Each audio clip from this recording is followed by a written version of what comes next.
Mundtlig opgave, modul 1. Hej Vanessa, vi blev stillet til opgaver og besvare 3 mundtlige spørgsmål, som jeg så lige vil gøre her lige kort. Det første spørgsmål, det er opbygningen af et atom. Og et atom, det er opbygget på de atomkerner, som hedder protoner, elektroner og neutroner. Og i den inderste her, der kan vi se, der har man protoner, som er plus, og neutroner, som er 0. Og så herude, der har man så elektronerne. Så det er sådan lige kort omkring, hvordan et atom er opbygget. Så i spørgsmål 2, der blev vi stillet til opgave at besvare opbygningen af det periodiske system. Det periodiske system, det er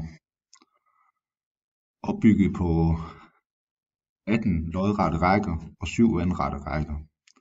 Og i skemaet, der er der også en masse farver, man vil kunne se.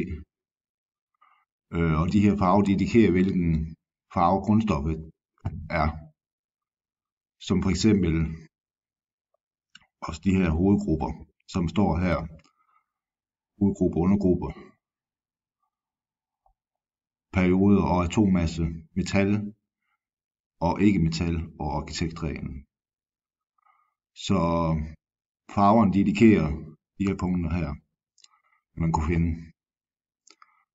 som er nævnt her i spørgsmål 2.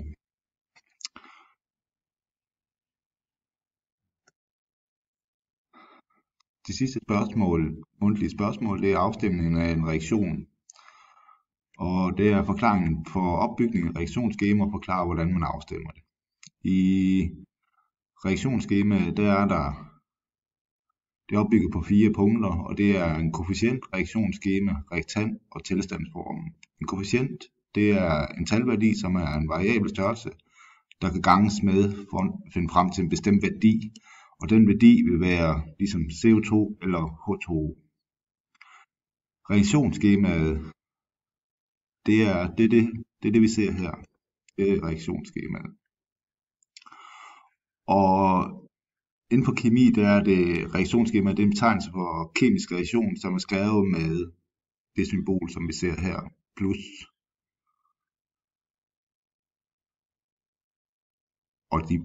Og det sidste er så de pile, vi ser her. Så betegnelsen på beskrivelsen af den kemiske reaktion, den sker imellem plusset og minuset, og det der, man ser tilførselsgangen føres. En reaktant, det er en kemisk forbindelse, der danner undergangspunkt for en kemisk reaktion, og det er den kemiske reaktion, det er den, vi ser her, H2 og O2.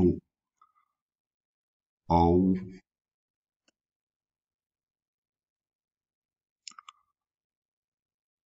som før, der fik vi, hvad koefficienten var, og det her, det er koefficienten, og det her, det er den kemiske reaktion, vi ser i vores reaktionsskema. Så har vi tilstandsformen for produktet, og det er en forbindelse, der dannes ved kemisk reaktion, altså kaldes produkter. Og igen, ligesom koefficienten før, så er det her det produktet. Når den kemiske reaktion er sket, så får vi produktet, og det kommer her. Så det var det sidste for vores spørgsmål til den mundtlige opgave, som slutter her. Hej så.